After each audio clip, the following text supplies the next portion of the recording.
In this episode, we're going to talk about toast, specifically toast from Japan. So what's going on, everybody? Welcome back to the Coffee Q&A, your daily dose of Coffee Q&A here on the OnoCoffee channel. I'm Jay, your host, and we're back again another week of sessions. Here it's Monday. What is it? Monday, September 29th. How's it going? And I brought this some bread here to discuss. This is something called Shokupan overall, but this particular one is from a company called Pasco, and it's what they call their, I guess they call it their chojuku.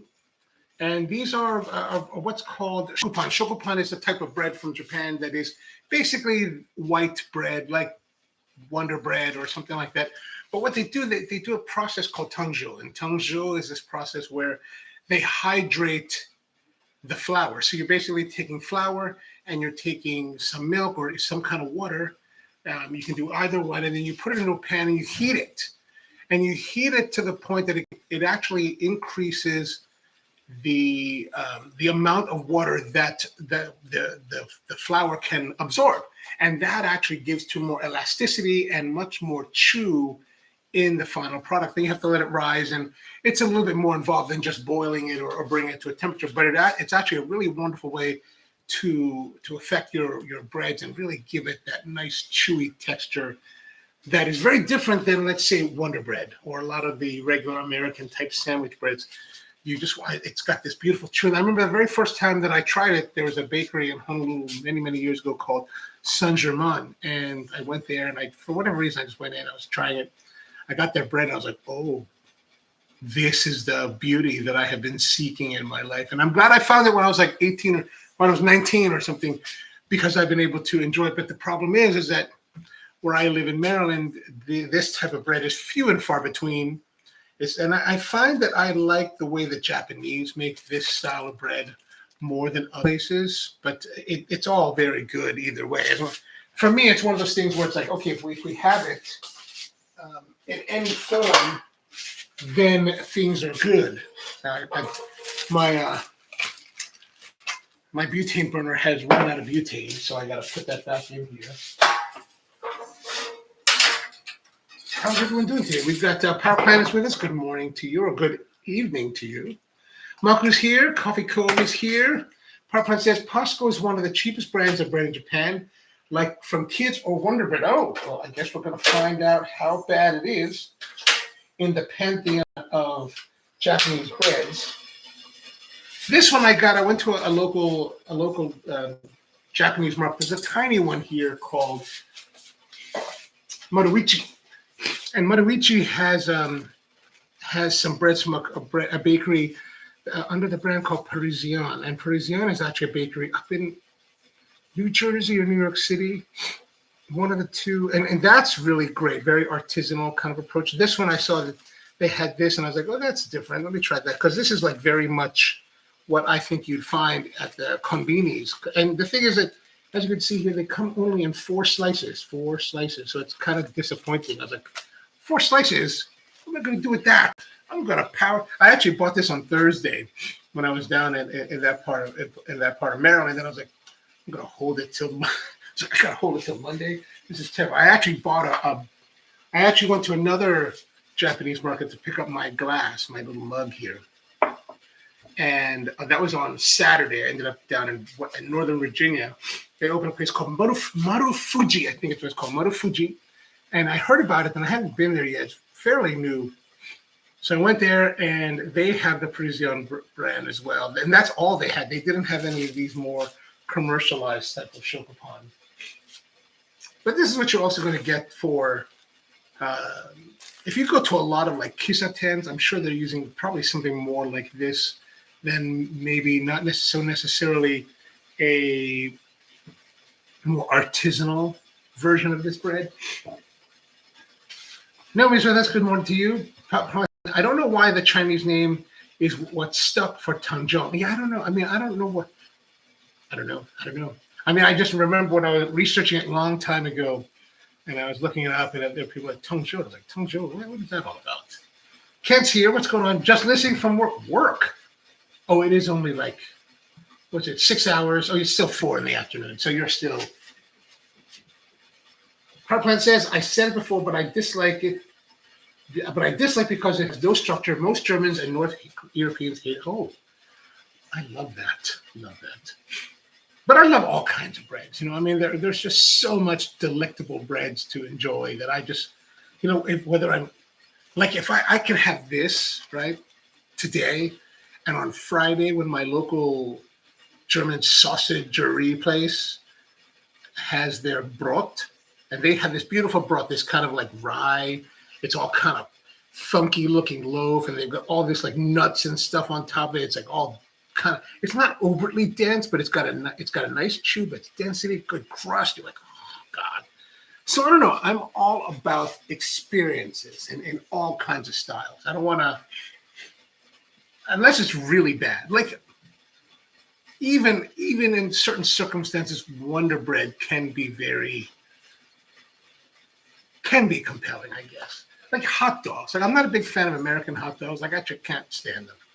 But I was at my friend's barbecue back on Labor Day weekend, and man, he's like barbecuing. It's African American like party, right? So the way that the African Americans do things is very different than what I'm used to, right? But he's grilling and barbecuing all this meats, and like he had these hot dogs, and I'm watching him. I'm like, he's got it going, and then he's like, you go to regular like white people barbecues, man, and they're just like grilling that they're like, argh, and it's all kind of burnt, the hot dogs. But this guy, man, he's taking it slow, and that hot dog had this beautiful like caramelized look to it, and we're talking like maybe Oscar Mayer wieners, nothing even thoughtful. It's just kind of regular hot dog. And I was like, oh my God, that looks so good. So I was like, and where I would never have had a hot dog, I was like, I got to try it. So I got one. It still tasted like an American hot dog. So I wasn't, it was like, well, I've wasted that tummy space.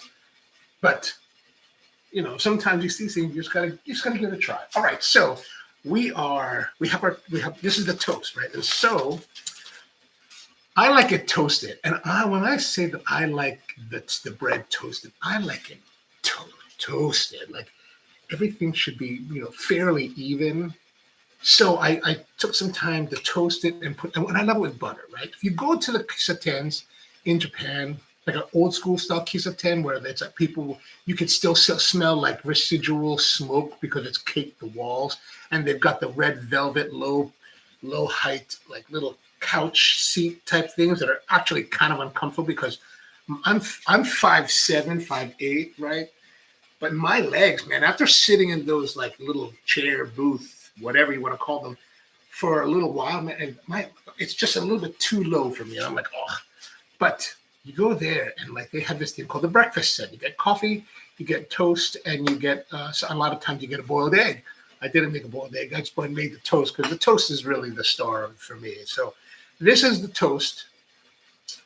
So I took it, and what I love about it, it can like give you beautiful crunch, right? This is the bottom.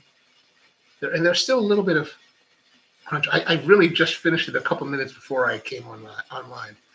But, I put some Kerrygold Irish butter on here, and I like it fairly thick, and so it's got this beautiful texture on it.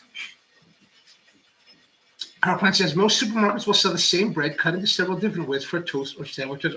And that's what I love. I love the thick slice, like this thick slice. Like I'll see like different, like depends on where you go. Sometimes they'll have a different pre-cut, and some are thin and some are regular, and then some are thick. And I always go for the thick. Like give me the thick. I want the thick.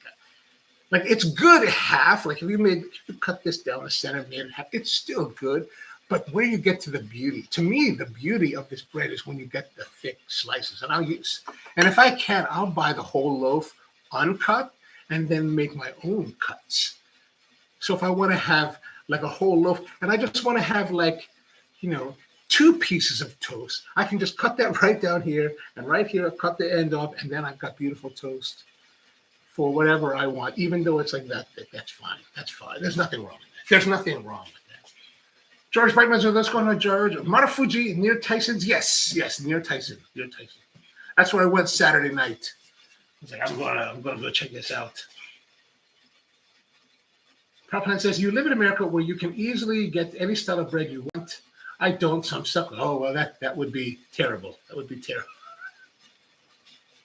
But it's not in America. We don't always have a lot of stuff. Like it sounds like a land of beauty, but it's not. Depends where you live. Like where I live, it's very white. So there's not very much variation as to what you can get. Now, I within 4 hours driving distance, I can get pretty much anything that I want. But you have to drive. Like this Moto Fuji, or this place where I got this is a place called Motoichi. This is a hour, 10-minute drive from me. Where I got this at Moto Fuji, this is an hour and a half drive, or at least for me. If I want to get, what was the other stuff we talked about? There's always a drive. Oh, even if I want to go to like the Asian market, whether it's the Chinese focused Great Wall supermarket, or if I want to go to any of the two branches or the two chains of Korean-based Lotte or H Mart or Hanarum, right? Those are at least half an hour plus 40-minute drives from where I live. So, yeah, I hear what you're saying, but I wish it was a little bit more beauty in making it easy. If I lived like places where like George Brightman lives, then it'd be a lot easier because it's much more diverse. And everywhere that I go, it's like especially here in the Baltimore, Maryland area. Lately, I'll go to places like I went to a Chinese restaurant the other day, and I was like, a great like Xi'an type of like cumin, pork, lamb kind of food with hand ripped noodles, and I was like, what is this place? I'm totally confused because this kind of stuff was never available when I was young, right? Like I'm just like, what? Is this where I grew up? I can't believe it.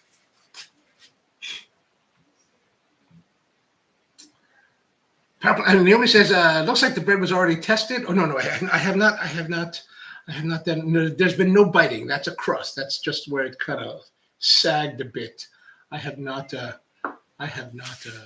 it. Oh yeah, I already had it. I just toasted it. I toasted it right before I came.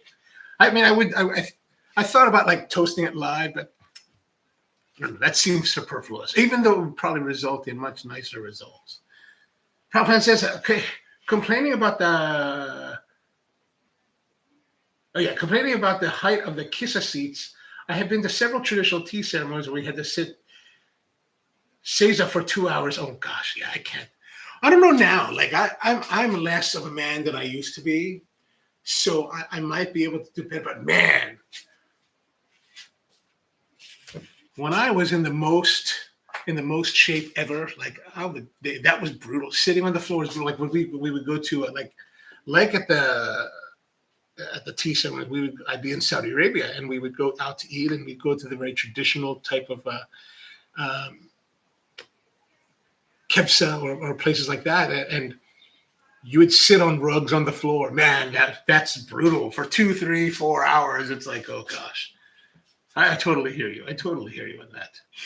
Never says, way back when I worked briefly in a kissa tent, the cook would make us pizza toast for lunch. Oh, that's nice. That's nice. My first encounter with pizza toast was actually just a couple of years ago at that place in outside in Kanagawa. I think it's in Kanagawa. About an hour train ride south of Tokyo. I made a video about it. I went to this place, and it was Bugen, Kissa Bugen, down in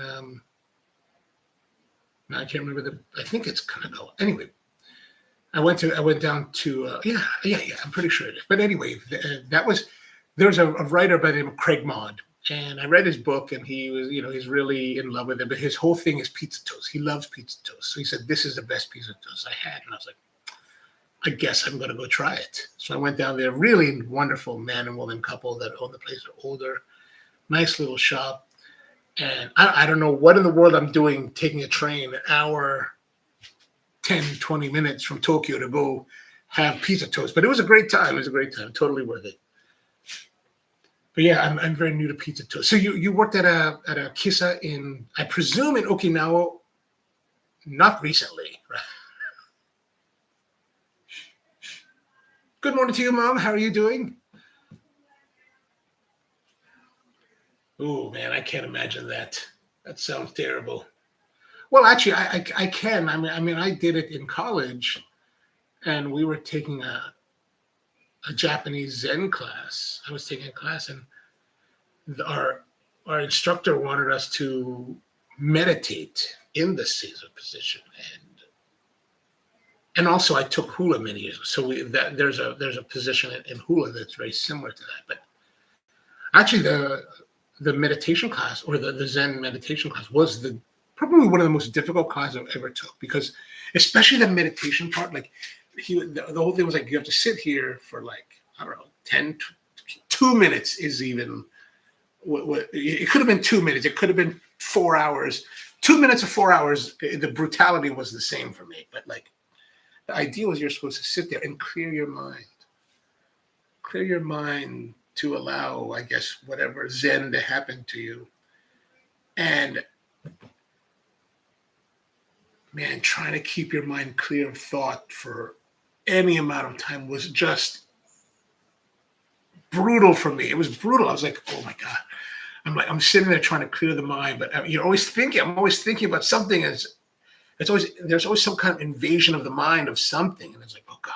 It was the most brutal like class I took in college. I was like, I'm not going to make it through this class. Oh, when you're 18. Okay. Keone, aloha to you, man. Good to see you. All right. So what we're going to do is we're going to have this bread, toast, shokupan, with some coffee. Now, one of the things this weekend, like the last few days I've been going out, going around the area, the region, I'll make coffee, right? And I'll drink it in the car. I put it into a thermal and drink it, and as I'm driving, and usually I use pretty much the same coffee or variation on the same coffee, just because it's what I have a lot of, and it's kind of like, all right, good. And then Saturday, I was on the way down to Virginia, and I made a coffee. I brewed up a coffee, put it in the thermal, put it in the car, drove on my way, and as I'm driving there, I'm drinking, and I was like, and I know this is going to sound weird, but I was like, oh, this coffee tastes different. Like it's a really different flavor and experience. And I was like, oh, that's kind of wild.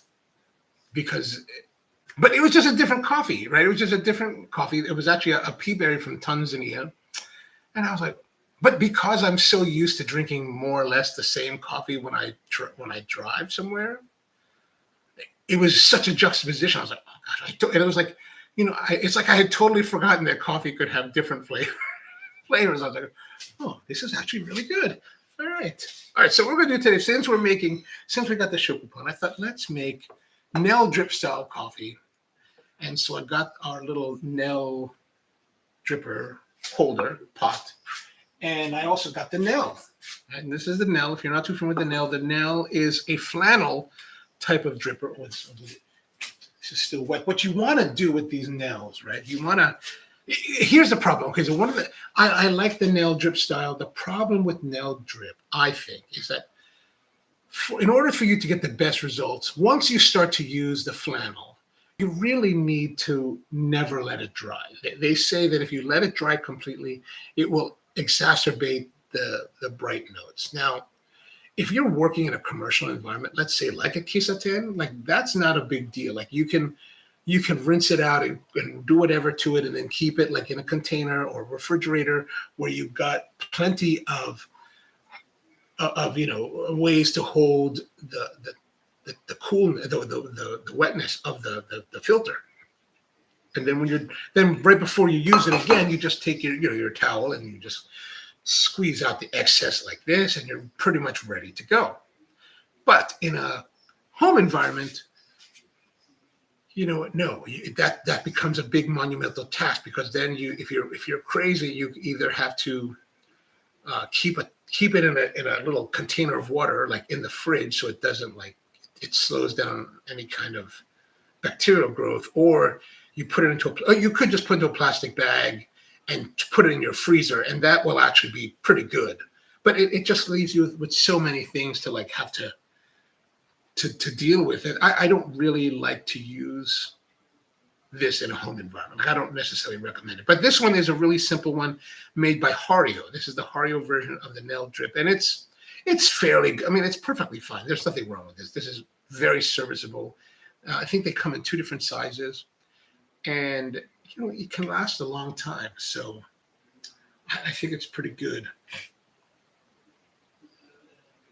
For people who don't know, says Power Plant, pizza toast is just a piece of thick cut bread with herb tomato sauce, cheap mozzarella. I thought it was actually more ketchup rather than tomato sauce.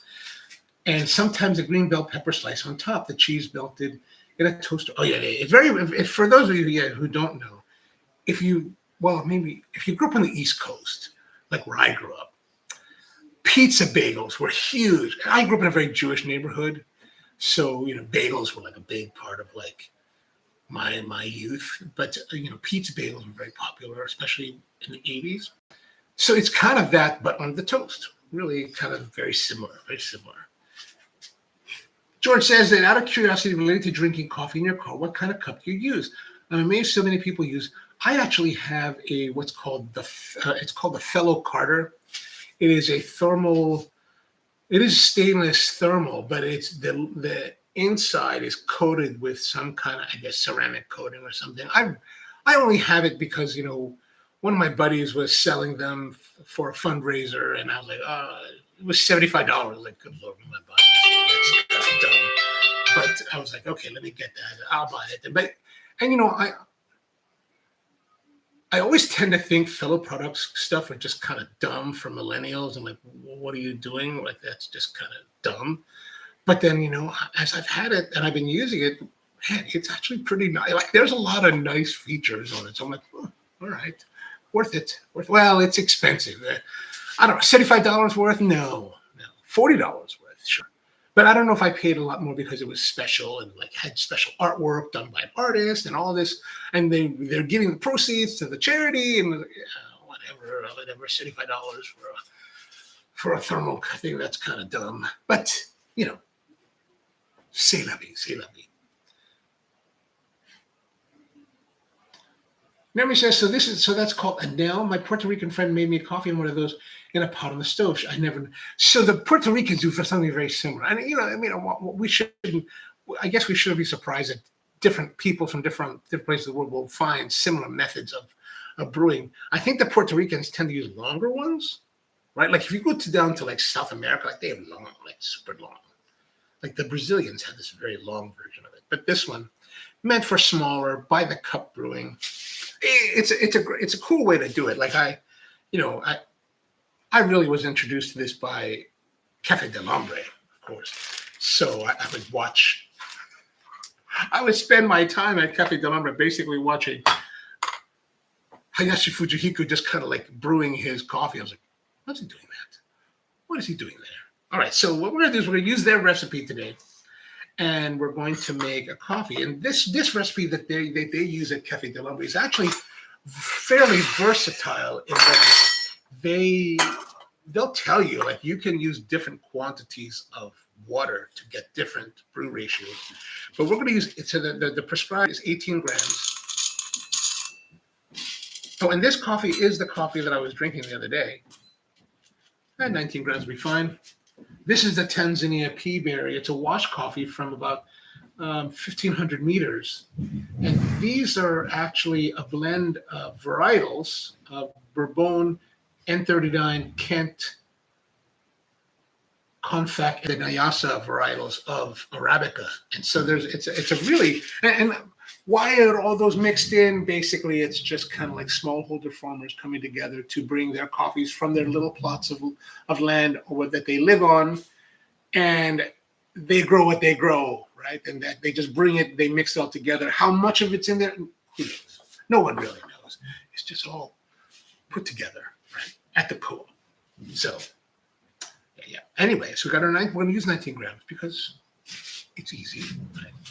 And then on our fellow Gen 2, we're going to stay with a fairly coarse or somewhat coarse. I'm going to go to 7 on this. Why 7? I don't really know. I'm just kind of feeling it out because we don't necessarily have it all determined out by science. We're just kind of going with the flow on a lot of this, right? So here is our... Oh,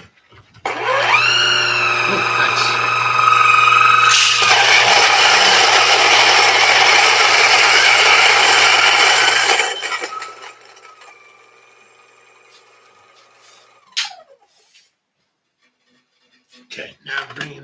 water back to the boil.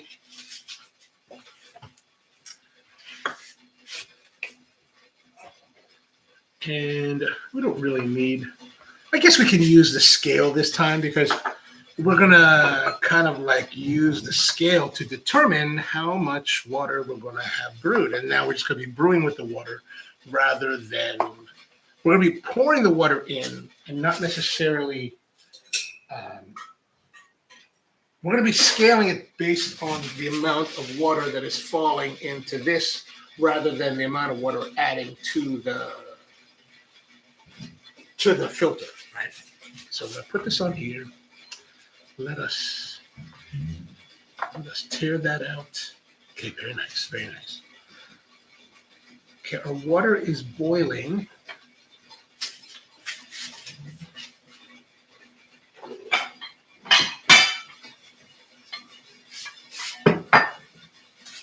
Get our pouring kettle here. We're going to use the Lambre-esque style kettle for this operation. Well, I should probably. First, we need to put the coffee in the filter.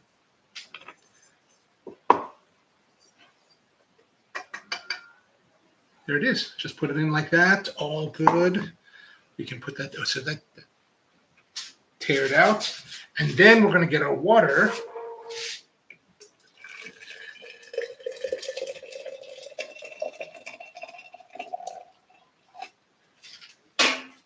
And then we're going to time the brew. So we're going to brew and get it a little bit nice. Okay, good.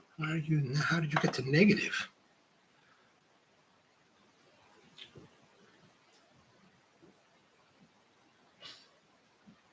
Why am I pulsing this? I don't know. I've seen them do it, and I was like, okay, let me do that now. You don't have to do it. You can just be steady. The coffee starting to flow out of the filter. We're just kind of saturating it up.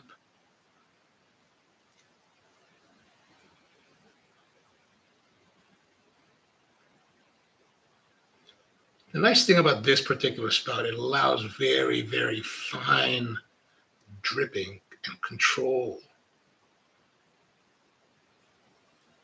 Evidently, Sekiguchi, the owner of the founder of Cafe de Lambre, was the one that designed this spout.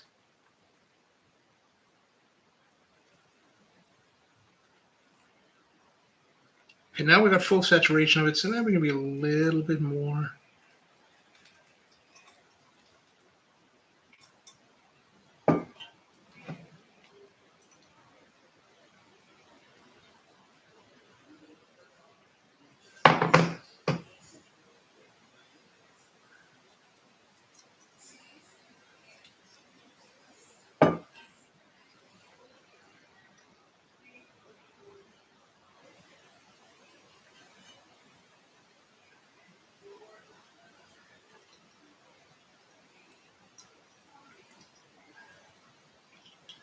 Now, for many years, I would watch Hayashi make the coffee, and he would find a way to make it perfect. Like he would have the perfect volume for whatever cup he was making. And I was always like, and then he had this whole, stylish flick of the nail. And I was always like, how does he know? Like, what is the deal? Like, because as a barista, I use scales. He did it without a scale. He did it completely through the force. And his apprentice, Nakanishi, was one year, many years later, I was finally like, hey man, how does he know? Because I was just so curious. And turns out there's actually hash marks on the side of the pot that he's looking for. It's like, oh. But of course, he has an innate feel for it, so he knows what volume there is. So we've got about 2 ounces of brew here.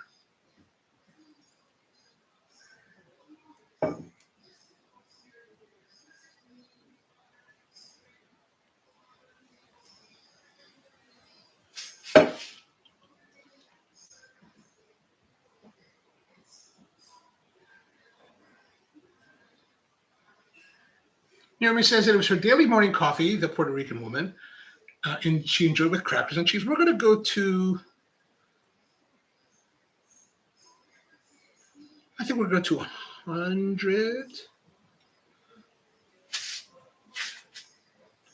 What are we, 18, 19 grams, 2 grams for every finished ounce. So we could do way more than 100 if we wanted to. And that's the thing. You don't have to follow necessarily like the brew from Lambre. But like I said, 18 grams, and they'll do like, 100 up to, I think they'll do up to 150 mils. So we'll go up to the 150 mil mark. That'll give us a small, like about a 6 ounce or cup or so.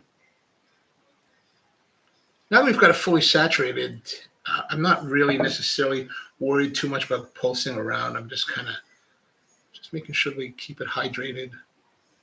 Now, one of the things, if this is a Kalita pot, you can see the Kalita bird there.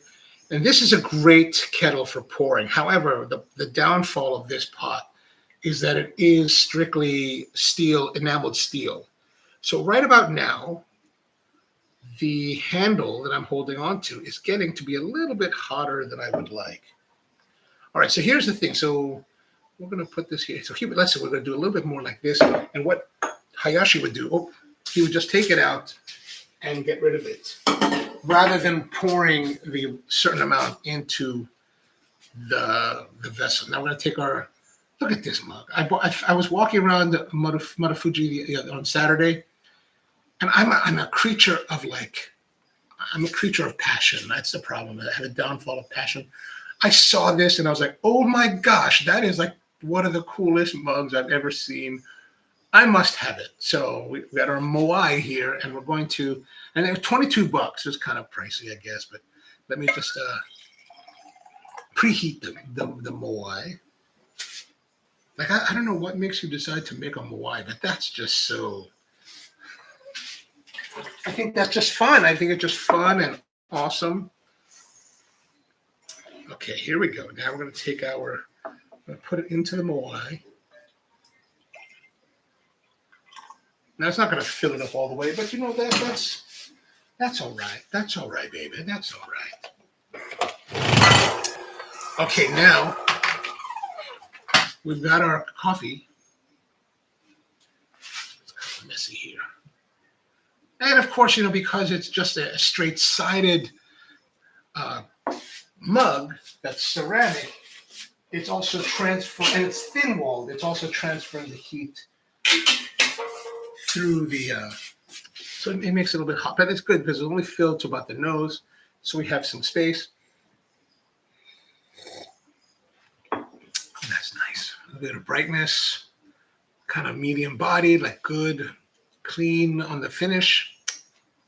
Well, that's really, see, when this hit my lips on Saturday morning, I was like, what am I drinking? Because it was such a departure from what I normally drink like that. PowerPlan says stove cups are quite nice, but expensive. They are double walled. Ooh, stove cup. I'll have to look those up. But if heat retention is what you want, the smaller Zojirushi thermoses are the best. They never leak and keep liquids hot for 6 to 9 hours. And here's the thing. For me, it's like I never worry. Like when it comes to more like drinking vessels, I don't actually worry too much about, like, one of my good friends, like, she is like obsessed. Like, she has, and I mean, she has everything. Like, if it came out, she's bought it, and probably in different colors. But like for me, I don't really care. Like, even if it's like a cheap one that may not hold for like 6 hours. I mean, God, man, I'm drinking coffee. I hope to God this coffee is, I'm not still trying to drink this 6 hours from now, That's very nice. Not kind of what you would find in a Kisaten. In Kisatens, you'll tend to find like darker roasted, heavier coffees that are really much more suited for milk. All right, now let's go with our pairing. We've got our Shokupan toast. And what I really like is that when you break into it, right? Let's break into this thing. Like, I would not do this normally. But see how it tears? It's got all that. That's part of that. That's all part of the Tongju process, right? Where it gives you this beautiful chew and just this lovely texture. I mean, and like PowerPoint says, this is Pasco. This is like the cheap stuff. This is the commercial stuff. And You know, Pascal, I know you've been in Japan, and you probably, I mean, probably you've probably been like, oh, like, I'm jaded. But man, there's so much beauty in like even just the regular stuff you guys have that would just be common. Like the quality is so much nicer than what we have here in the U.S. Ah, and I love it when it's soaked with the butter. Like I love that. But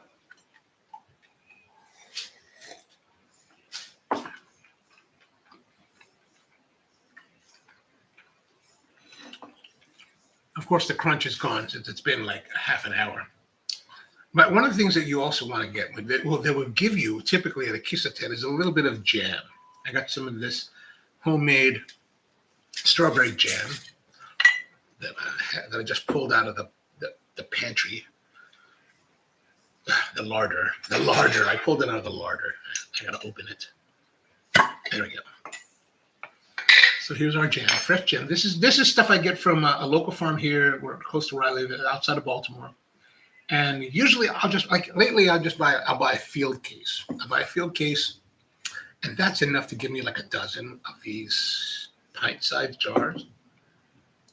And really, really nice. And I like to leave I don't like to chop the strawberries. I like to leave them as whole as I possibly can, so you get like these nice chunkiness. And so when you go to these kisatens, they'll give you a little bit of jam, usually not as chunky as this. This is a little bit. This is probably more chunky than a lot of people like, but I like the chunk, right? Like I like chunky Skippy. Chunky Skippy. Chunky Jif is okay, but.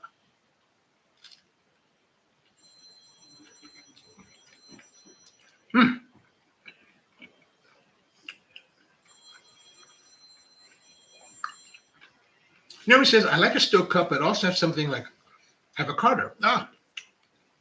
The Carters are perfectly fine. Like I have the Carter, not because I chose it. I didn't go out. I didn't think about what I didn't make any selection process for it. I just got it because, like I said, a friend of mine was selling them as a fundraiser. But I've been very surprised at the performance. Like, it will hold the temperature fairly well over time.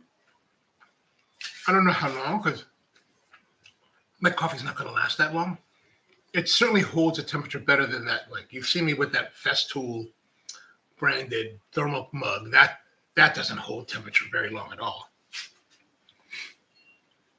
But what makes the fellow really nice is that it's got this cap that screws on. It's very nicely designed with a cap. It's very smooth, kind of like a big pill. But it holds the temperature, and it is very sealing. It seals well is what I'm trying to say.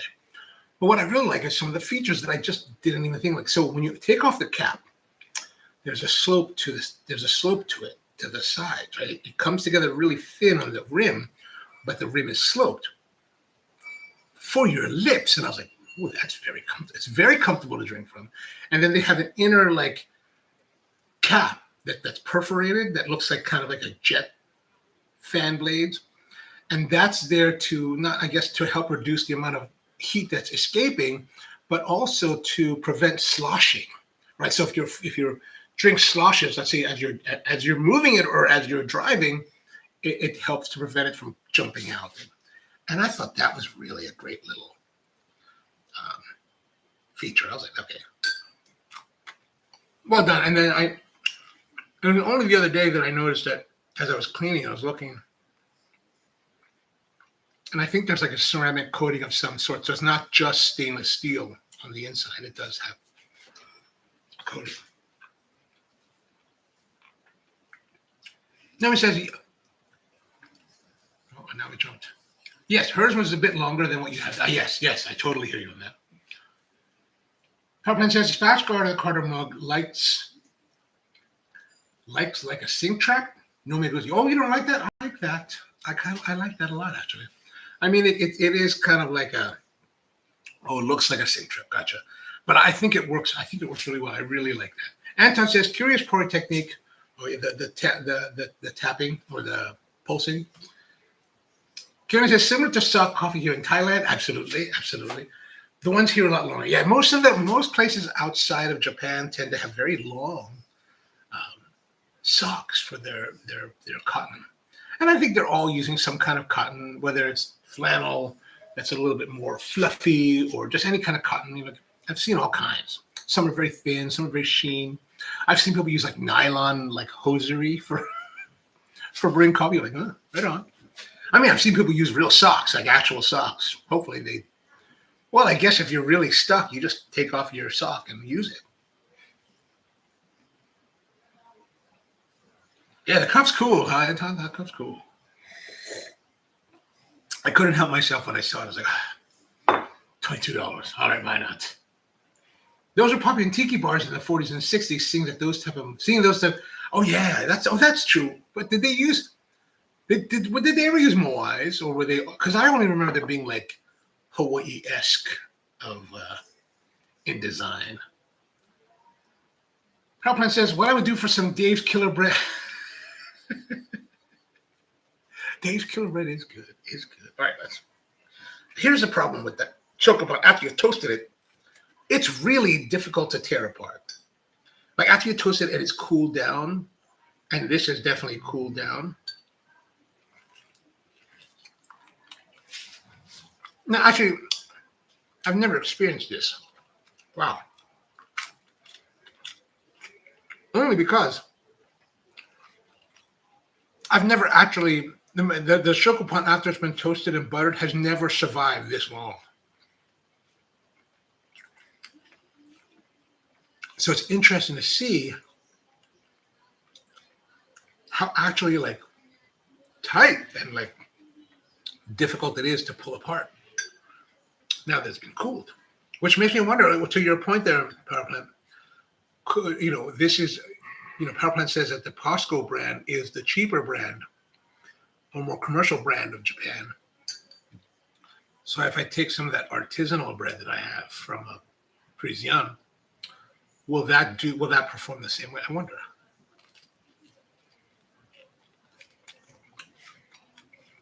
I mean, there are worse things to be doing with your day than sitting around trying toast half an hour after you made it.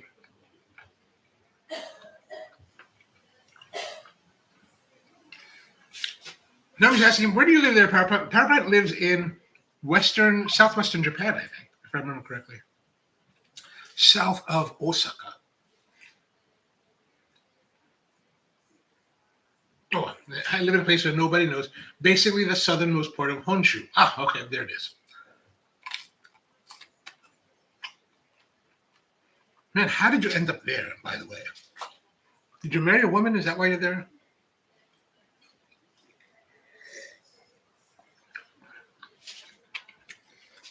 If I see more Anton, I'll try to get some for you, because this was the only one they had. I was like, but the box was underneath it.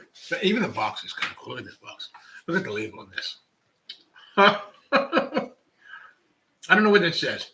I actually didn't want to translate it through it, but it's some English word because it's using the hiragana.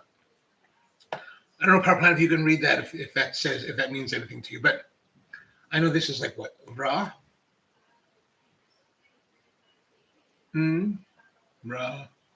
I don't know. I'm terrible at reading nowadays. But I said, so this is the box that was underneath, and I was like, but there's only one. I was like, it was terrible. Fiona says, I think the moai mugs were actually the first made to those. Oh, I didn't realize that. Okay. Oh, that's why you could get killer bread. That's true. First is probably, actually, I had a mug that was like, well, it was ceramic, but it was basically the hollowed out coconut. All right. The lesson here is that if you make Shokupan toast, don't wait to eat it. It's actually much more, it's still chewy, it's still tasty, but it's much more of a task to eat after it has cooled down.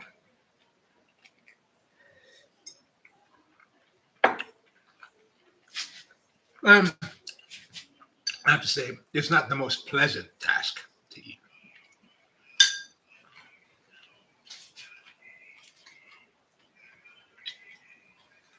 And because your toast is older, I know. But the flavor is still nice, so I'm okay with that. This is the problem. Like if I was like, this is the problem when you have like you do these kind of videos or shows. You got like if we were on a cooking show, I would have to fake it. Be like, oh man, the crunch is so nice. There's no crunch. Come on now, Gordon.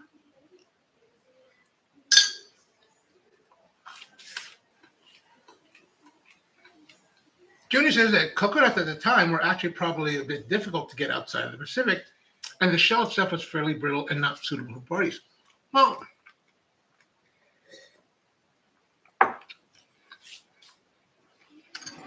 Junior, I don't know how accurate that really is. I mean,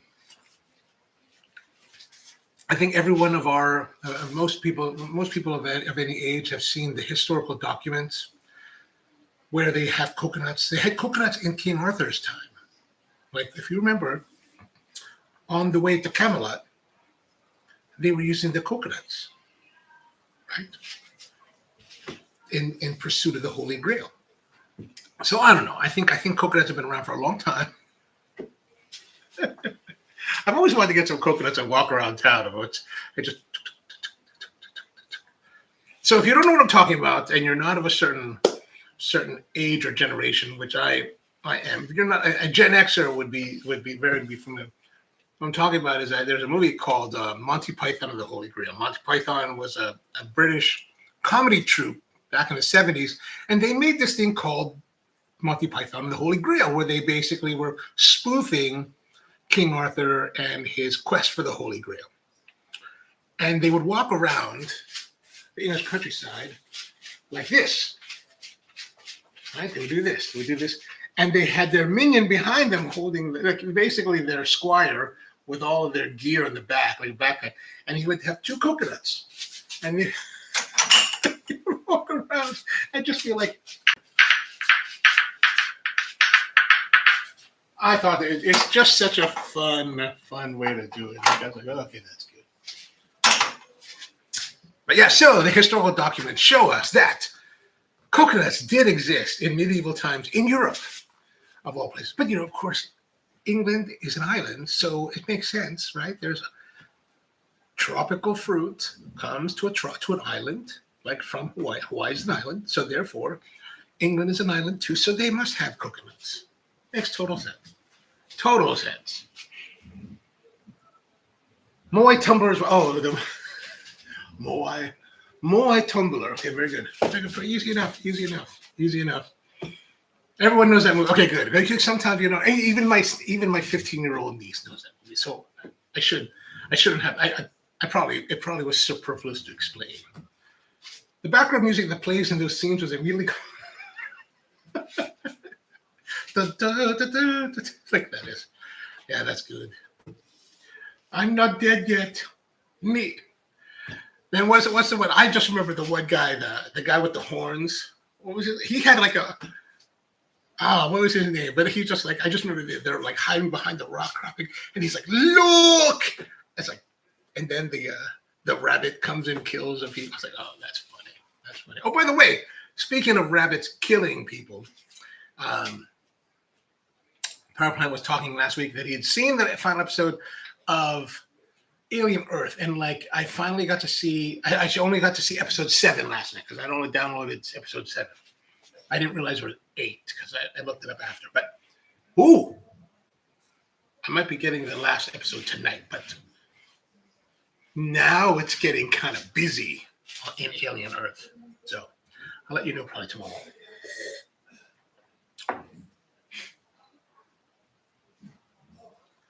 All right, well, that's pretty much the deal with, this Pasco Shokupan toast. Don't wait too long to eat it. Eat it, toast it, and then eat it right away. Slather it with a lot of butter. I like it with a lot of butter. Have some jam with it, and enjoy it with coffee. It's a fun enough meal for breakfast. This is a decent breakfast. And this Tanzania pea berry. Wow, that's really... Like I said, I found this I brewed it on Saturday, not thinking too much about it. I'm driving down to Virginia, and I'm drinking, and I was like, "Oh, this is actually pretty good. This is actually good." Totally forgot that coffee has flavor. Task is much superior. Oh yeah, right. Task. You mentioned that on Friday. I will look that up. But first, I must finish this Alien Blood. Like, there's just so much to finish. I haven't even started the Andor. I should watch Andor. You'll watch that also. All right. Anyway, back again tomorrow with another episode of the Coffee Q&A. Thank you very much for tuning in. Always good to see all of you. Hope you had a wonderful weekend, and hope your week is starting off well, wherever you are in the world. And hopefully you have a wonderful night or day or evening or whatever you're doing the rest of the day. Kent, I hope you're not in trouble from just watching this NSFW content. But yeah, hope you have a great one, and see you next time.